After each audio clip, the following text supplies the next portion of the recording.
Hello दोस्तों, नमस्कार। मैं हूं एडवोकेट देव भास्कर मिश्र। दोस्तों, लिव इन रिलेशनशिप, आज हम इसी बिंदु पर बात करने का प्रयास करते हैं। लिव इन रिलेशनशिप क्या है, कौन रह सकते हैं रिलेशनशिप में, कहां रह सकते हैं लिव इन रिलेशनशिप के व्यक्ति।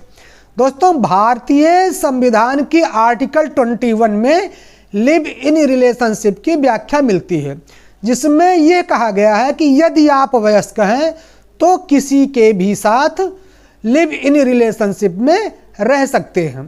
दोस्तों, क्या शादीशुदा व्यक्ति भी लिव इन रिलेशनशिप में रह सकता है? जी हाँ, शादीशुदा व्यक्ति भी लिव इन रिलेशनशिप में रह सकता है, परंतु हिंदू मैरिज एक्ट, मुस्लिम मैरिज एक्ट या क्रिश्चियन मैरिज एक्ट इसकी मान्यता नहीं देता है। हिंदू मैरिज एक्ट का यह कहना है कि कोई भी शादीशुदा व्यक्ति यदि वो लिव रिलेशन में रहकर फिजिकल रिलेशन बनाता है तो वह एक्स्ट्रा मैरिटल अफेयर करता है, जिसके अंतर्गत उसे अपराध की श्रेणी में रखा गया है। अब दोस्तों, यहाँ पर यह समझने का प्रयास करते हैं कि एक तरफ तो भारतीय संविधान की धारा 21 लिव इन रिलेशनशिप को पूर्ण मान्यता देती है कि हर व्यक्ति को रहने का पूर्ण अधिकार है, और यहाँ पर Hindu marriage act live in relationship पर मान्यताएं नहीं देता है। ऐसी स्थिति में दुविधा की स्थिति उत्पन्न होती है। आइए दोस्तों, इसी पर विचार करते हैं कि लिव इन रिलेशनशिप में रहने पर हमें क्या नुकसान हो सकते हैं। सबसे पहले हम पत्नियों पर ही आते हैं। सर्वप्रथम, यदि कोई पत्नी शादीशुदा है और वो लिव इन रिलेशनशिप में रहती है तो उसका पति तलाक का मुकदमा दायर करके अपनी पत्नी से जो लिव रिलेशनशिप में रहकर फिजिकल रिलेशन बना रही है उससे तलाक ले सकता है। दूसरा नुकसान ये है कि तलाकशुदा पत्नी अपने पति से भरण पोषण प्राप्त कर रही है या घरेलू हिंसा में आर्थिक लाभ ले रही है।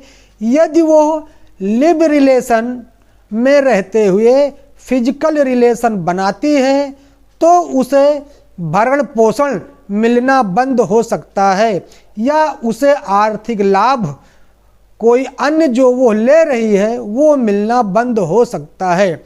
तीसरी सबसे बड़ा नुकसान ये हो सकता है कि शादीशुदा पत्नी जिस पर पुरुष के साथ लिव इन रिलेशनशिप में रह रही है उसका पति उसके ऊपर अर्थात पर पुरुष के ऊपर किडनैपिंग का चार्ज लगा सकता है या बलात्कार का चार्ज लगा सकता है और उसे इन गंभीर अपराधों का सामना करना पड़ेगा।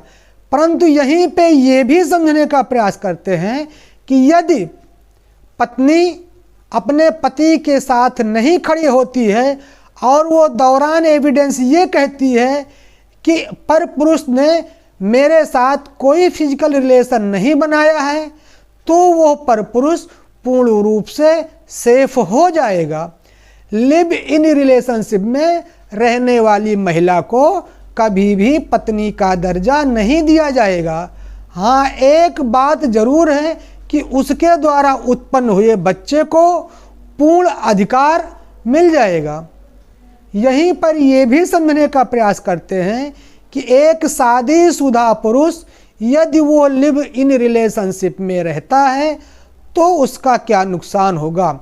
लिव इन रिलेशनशिप में रहने वाले पुरुष के ऊपर बाई गेमिंग का चार्ज लग सकता है जिसे उसे सामना करना पड़ेगा और वो परेशानी में पड़ सकता है।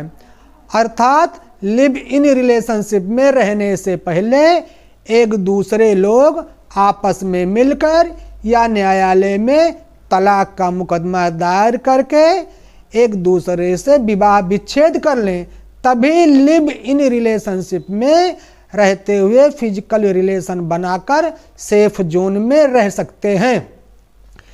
यदि लिव इन रिलेशनशिप में रहने की मंशा है तो एक छोटा सा लिखा पढ़ी भी शपथ पत्र के माध्यम से कर लेंगे, जिसमें ये कहा गया है कि हम दोनों लोग वयस्क हैं, आपसी स्वेच्छापूर्वक एक दूसरे के साथ रहकर फिजिकल रिलेशन बना रहे हैं, हमारे द्वारा उत्पन्न हुए बच्चे को हम दोनों की प्रॉपर्टी में पूर्ण अधिकार होगा। मित्रों, क्या कपल भी लिव रिलेशनशिप में रह सकते हैं? जी हाँ, यदि कोई कपल हैं तो वो लिव इन रिलेशनशिप में रह सकते हैं, परंतु यहाँ ये भी जान लेना जरूरी है कि लिव इन रिलेशनशिप का कहीं कोई रजिस्ट्रेशन नहीं होता है और मैरिज का सर्टिफिकेट मिलता है, उसका रजिस्ट्रेशन होता है, इसलिए लिव इन रिलेशन क्षणिक हो सकते हैं। इसलिए मित्रों, सावधानी पूर्वक ही कोई काम करें। Bharatiya Samaj live in relationship की मान्यता नहीं देता है। मित्रों, लिव इन रिलेशनशिप में रहने के लिए कुछ जुगल जोड़ी कोर्ट का भी सहारा लेकर प्रोटेक्शन एक्ट की मांग करते हैं, परंतु कोर्ट को यह यदि पता चल जाता है कि ये दोनों लोग शादीशुदा हैं, तलाक नहीं लिए हुए हैं, यहाँ पर प्रोटेक्शन एक्ट की मांग करते हैं, तो उनकी प्रोटेक्शन एक्ट की रिट डिसमिस हो जाती है। इसलिए पूरी सावधानी के साथ लिव इन रिलेशनशिप में रहने की मंशा रखें, परंतु भारतीय समाज और आपका लोकल समाज लिव इन रिलेशनशिप में रहने की मान्यता नहीं देता है।